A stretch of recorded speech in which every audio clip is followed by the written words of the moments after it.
नमस्कार दोस्तों, अंकित sir classes में आपका स्वागत है। अभी तक आपने अगर चैनल को सब्सक्राइब नहीं किया है तो सब्सक्राइब कर लीजिएगा। बहुत शानदार वीडियो होने वाली है ये, उन लोगों के लिए भी जो स्टूडेंट्स हैं और उन लोगों के लिए भी जो भारत के नागरिक हैं। भारत की स्वतंत्रता से संबंधित आज हम लोग चर्चा करने वाले हैं कि हमें अगर आज़ादी मिली है तो उस आज़ादी में हमें मिला क्या क्या है। हमें हमारे संविधान में एक अनुच्छेद 3 में एक शब्द इस्तेमाल किया गया मौलिक अधिकार, और मौलिक अधिकार में एक अधिकार हमको मिला हुआ है स्वतंत्रता का अधिकार, राइट टू फ्रीडम।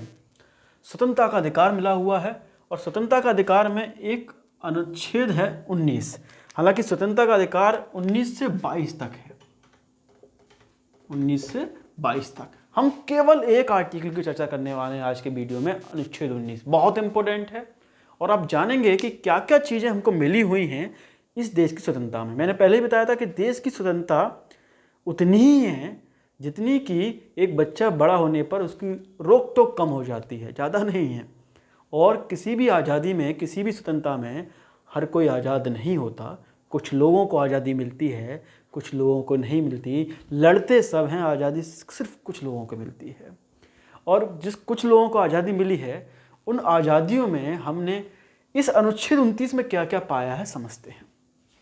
पहला कहता है अनुच्छेद 19A, आर्टिकल 19A कहता है कि बोलने की स्वतंत्रता होगी। आज़ाद देश में, आज़ाद भारत में आप बोल सकते हैं कुछ भी। पहले जैसा हुआ करता था, रोलेट एक्ट आया था, देश विरोधी, सरकार विरोधी नारे लगा दिए आपने तो सरकार, अंग्रेज सरकार ने बंद करके जेल में डाल दिए। कारण नहीं पता, बस बंद करके डाल दी क्योंकि सरकार का इन्होंने सरकार के विरोध में नारे लगाए, यानी सरकार का कहीं ना कहीं अपमान किया। तो ऐसा नहीं है, अब आप आज़ाद हैं, आप फ्री हैं, बोलने की आपको स्वतंत्रता, कुछ भी बोलने की, जो मन में आ रहा कुछ भी बोलिएगा। मतलब गाली देने का मन है तो क्या गाली दे सकते हैं? हाँ, दे सकते हैं, बस किसी को नुकसान ना पहुंचे, किसी को बुरा ना लगे। मन कर रहा है 20 सड़क, खाली सड़क पे, सुनसान सड़क पे चलिए, खूब गालियाँ दीजिए। बोलने की स्वतंत्रता, कुछ भी बोलने की। और इसी बोलने की स्वतंत्रता में भाषण की भी स्वतंत्रता है। इसलिए आपने देखा होगा नेताओं को, कोई पप्पू बोलता है, कोई चौकीदार बोलता है, भाषण की स्वतंत्रता है, आज़ाद देश में है, बोलने की स्वतंत्रता है। इस बात पर किसी की गिरफ्तारी नहीं की जाती। हालांकि बुरा मानने वाली बात इसलिए भी नहीं होती कि दोनों पक्ष बोलते हैं, लेकिन हाँ, किसी को नुकसान पहुंच रहा है तो फिर आप पे रोक टोक की जा सकती है। आपकी स्वतंत्रता इतनी भी नहीं है कि आपकी स्वतंत्रता का मतलब ये नहीं है कि आप किसी दूसरे की स्वतंत्रता छीनो, दूसरे की आज़ादी छीनो। तीसरी है अभिव्यक्ति, ये समझते हैं, अभिव्यक्ति की भी स्वतंत्रता है। अच्छा, पहले समझते हैं कि अभिव्यक्ति शब्द का मतलब क्या होता है। जैसे भाषण बोलने की बात होती है वैसे अभिव्यक्ति होती है। अभिव्यक्ति का मतलब है कि आप बोलकर ना, चाहे जैसे एक सिंगर होता है गाकर अपनी बात कहता है, एक पेंटर पेंट करके अपनी बात कहता है, एक राइटर लिखकर अपनी बात कहता है, एक गूंगे व्यक्ति इशारे में अपनी बात कहता है, एक फिल्मकार फिल्म बनाकर अपनी बात कहता है। तो किसी भी जरिए अपनी बात को प्रदर्शित करना अभिव्यक्ति होती है। इसको एक एग्जाम्पल समझते हैं। जैसे आपने सुना होगा संजय लीला भंसाली की मूवी आई थी पद्मावत। पद्मावत जब मूवी आई, उसमें एक गाना था जो है घूमर घूमर करके डांस था। तो उस गाने पर विरोध किया गया लोगों ने, और कई लोगों ने इस बात का विरोध किया कि भाई रानी पद्मावती ने तो अपना चेहरा तक नहीं दिखाया था लोगों को, और आप उसको भरी महफिल में डांस करता हुआ दिखा रहे हैं। विरोध किया, और जब दंगे हुए, विरोध हुआ, तो मामला कोर्ट में गया। संजय लीला भंसाली कोर्ट में गए कि ये तो गलत बात है, मुझे तो आज़ादी है, मुझे तो स्वतंत्र अभिव्यक्ति की, मैं तो कुछ भी बात पेश कर सकता हूँ।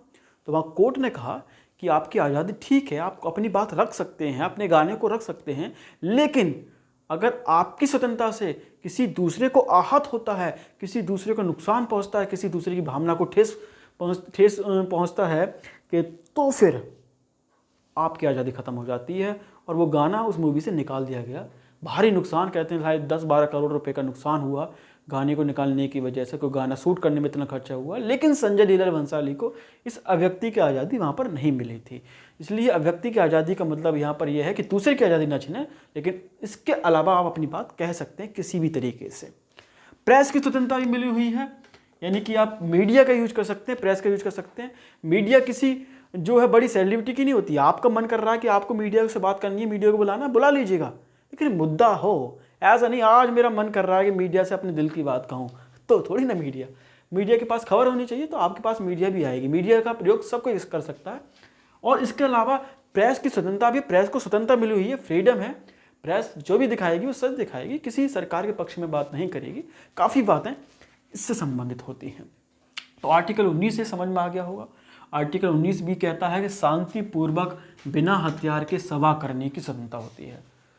जैसे आपने देखते हो ना, आंदोलन होते हैं, धरने पर लोग बैठ जाते हैं, तो शांतिपूर्वक कर सकते हैं और बिना हथियार के कर सकते हैं।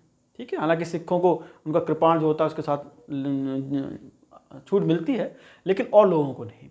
तो आप शांति से अपनी बात धरना प्रदर्शन कर सकते हैं। गांधी जी तो ये बड़ा हथियार दे गए हैं आंदोलन का, उन्होंने सिखाया था आंदोलन करना, अपनी बात सरकार से मनवाना, और अभी भी किया जाता है। तो आप धरने पे बैठते हैं, अच्छी बात है, लेकिन कभी कभी पिटाई हो जाती है। आप देखते हो लाठी बरसती हैं, वो क्यों बरसती हैं? आप कह रहे हैं कि साहब फ्रीडम है, हम तो आज़ादी है, हम अपनी बात रख सकते हैं, सभा कर सकते हैं, शांतिपूर्वक कर रहे थे। सरकार चालाक होती है, वो दिखा देती है कि शांति भंग की गई थी इसलिए हमने लाठी चार्ज कर दिया। लेकिन अगर आप वीडियो के जरिए जो है अपनी बात रख रहे हैं, तो वहाँ लग रहा है कि शांति बनाई हुई है, तो फिर सरकार कुछ नहीं कहेगी। लेकिन आपको आज़ादी है कि आप अपनी बात रख सकते हैं, धरना प्रदर्शन कर सकते हैं, लेकिन शांति भंग नहीं होनी चाहिए। 19 भी ऐसा कहता है। 19 समझते हैं संघ बनाने की स्वतंत्रता। ग्रुप, कोई भी ग्रुप बना सकते हैं, कोई भी संघ बना सकते हैं, कोई भी पार्टी बना सकते हैं, कुछ भी बना सकते हैं आप। जैसे एग्जाम्पल देखें, अखिलेश यादव के चाचा ने पार्टी बना ली थी अलग, है ना, समाजवादी पार्टी से अलग पार्टी बना ली। तो अखिलेश ये नहीं कह सकते थे कि चाचा ये तो गलत बात करो, आप पार्टी कैसे बना सकते हो, संघ कैसे बना सकते हो, कोई भी ग्रुप कैसे बना सकते हो? तो सिप्पाल कहेंगे बेटा आर्टिकल 19C देख के आओ, संघ बनाने की मुझे स्वतंत्रता है, मैं कुछ भी बना सकता हूँ, फ्रीडम हूँ, आज़ाद हूँ। तो संघ बनाने की आपको स्वतंत्रता है, आप अपना ग्रुप, अपना संघ, अपने पार्टी बना सकते हैं। 19D, आर्टिकल 19D कहता है आवागमन की स्वतंत्रता है। देश के किसी भी हिस्से में आप आ जा सकते हैं, फ्रीडम है आपको, ऐसा नहीं है। जैसे आप कह सकते हैं इस टाइम तो छूट कहाँ है, इस टाइम तो कोरोना के कारण कहाँ पा रहे हैं हम लोग, सरकार ने पाबंदी लगा दी है। तो सरकार ने हित में कहा है, इसलिए आज़ादी नहीं छीनी गई है, बल्कि सरकार ने सबके हित के लिए, सबके भले के लिए थोड़ी सी पाबंदी लगा दी है। तो ये आपका आर्टिकल नहीं छीना गया है। आप लड़ने लग जाएं कि साहब हम आवागमन की स्वतंत्रता दे रखी है, फिर प्रवासी मजदूरों को क्यों नहीं भेजा जा रहा है, ऐसा नहीं है। तो वो स्वतंत्रता है आपको, लेकिन सरकार आपका भला चाहती है, लोगों के हित में है, इसलिए थोड़ा सा रोक टोक की गई है। लेकिन वैसे रोक टोक नहीं है, आप देश के किसी भी हिस्से में आ जा सकते हैं, कोई पास की ज़रूरत नहीं है, कोई आपको पासपोर्ट की ज़रूरत नहीं है, किसी भी जगह घूम सकते हैं, आ जा सकते हैं, है ना।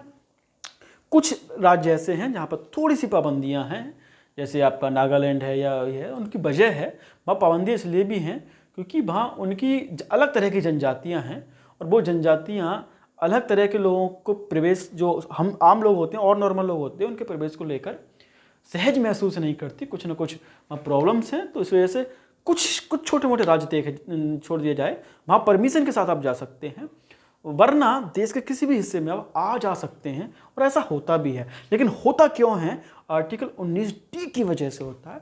आर्टिकल 19D कहता है कि आप देश के किसी भी हिस्से में जा सकते हैं। आर्टिकल 19E कह रहा है कि आप निवास की स्वतंत्रता है, देश के किसी भी कोने में, किसी भी हिस्से में आप घर बना सकते हैं, मकान बना सकते हैं। मन कर रहा है चाइना में, वो मन कर रहा है जो है आपका चेन्नई बनाओ, मन कर रहा है बम्बई बनाओ, मन कर रहा है आपका दिल्ली बनाओ, जहाँ निवास करने की स्वतंत्रता है। अब तो जम्मू कश्मीर में मिल गई, पहले जम्मू कश्मीर में नहीं थी, लेकिन अब जम्मू कश्मीर में जब से 370 हटी है तब से स्वतंत्रता है, आप जम्मू कश्मीर में भी घर बना सकते हैं, रह सकते हैं। तो देश के किसी भी हिस्से में आप रहने का अधिकार, घर बनाने का अधिकार, निवास करने का अधिकार आर्टिकल 19E में। जरूरी थी ये सारी बातें, स्वतंत्रता है, जरूरी थी, क्योंकि आपका जहाँ मन करे, जहाँ बिजनेस चले आपका, जहाँ आपका दिल करे, वहाँ आप देश के किसी भी कोने में, किसी भी हिस्से में बना सकते हैं। कुछ छोड़कर, कुछ राज्यों को मैंने जैसे बताया वो थोड़े से इधर जो है जनजातीय वाले राज्य हैं थोड़े से, तो इसलिए वो मना करते हैं वहाँ पर। और 19E तो है, 19F हटा दिया गया। 19F दरअसल वही है जो आर्टिकल 31 है, संपत्ति का अधिकार है ना, संपत्ति रखने का अधिकार, वो हटा दिया गया संपत्ति का अधिकार, जो जरूरी नहीं था, जो है लगा सरकार को, इसलिए 44वें संशोधन 1978 में उसको हटा दिया गया। 300 काम है उसको शामिल कर दिया गया। 19G है अंतिम, कोई भी व्यापार करने का अधिकार, जीविका चलाने का अधिकार। कोई भी बिजनेस कर सकते हो, जो मन में आ रहा है कोई भी व्यापार कर सकते हो, और कहीं भी कर सकते हो। खास बात जैसे आप देखते होंगे, अगर यूपी वाला आदमी दिल्ली में जाके गोलगप्पे बेचता है, दिल्ली में जाकर अपना बिजनेस करता है, तो दिल्ली वाला ये नहीं कह सकता आप तो यूपी को भाई यूपी में बिजनेस करो, नहीं, वो कहेगा देख आर्टिकल 19G देख क्या भाई, मैं कोई भी व्यापार कर सकता हूँ, जीविका चलाने के लिए कहीं भी कर सकता हूँ, और छूट है। ठीक है, कुछ जगह थोड़ी परमिशन के साथ होता है, लेकिन मोस्टली जगह छूट है आपको कोई भी व्यापार करने की। तो ये अगर देखा जाए तो ये 6 तरह की स्वतंत्रता शामिल है 19 में, बहुत इंपॉर्टेंट है। बोलने की स्वतंत्रता 19 बी में आपकी धरना प्रदर्शन करने के अधिकार लेकिन शांति से। 19 बी कोई भी संघ बनाने की स्वतंत्रता। 19 सी आप देश के किसी भी हिस्से में आ जा सकते हैं। 19 डी 19 ई निवास कहीं भी बना सकते हैं, घर कहीं भी बना सकते हैं। 19 डी और 19 जी कोई भी आप व्यापार बिजनेस कर सकते हैं। तो मुझे लगता है आर्टिकल 19 आपको समझ में आया होगा। 6 तरह की स्वतंत्रता के अधिकार में है। नेक्स्ट हम लोग आगे समझेंगे आर्टिकल 20 जो बताता है कि किस तरह से आपकी जो है अपराध का संरक्षण किया जा सकता है और कैसे कैसे जो है अपराध किस किस तरह का हो सकता है और सज़ा किस तरह से मिलेगी। आर्टिकल 20 भी बड़ा इंपॉर्टेंट है जो हटाया नहीं जाता इमरजेंसी के दौरान भी। जानेंगे कि इमरजेंसी के दौरान भी आर्टिकल 20 क्यों नहीं हटता कभी कभी। खैर वो बात की बात है, अगले टॉपिक में समझेंगे। ये आपको समझ में आया हो तो चैनल को सब्सक्राइब कर दो, वीडियो को शेयर कर दो। धन्यवाद।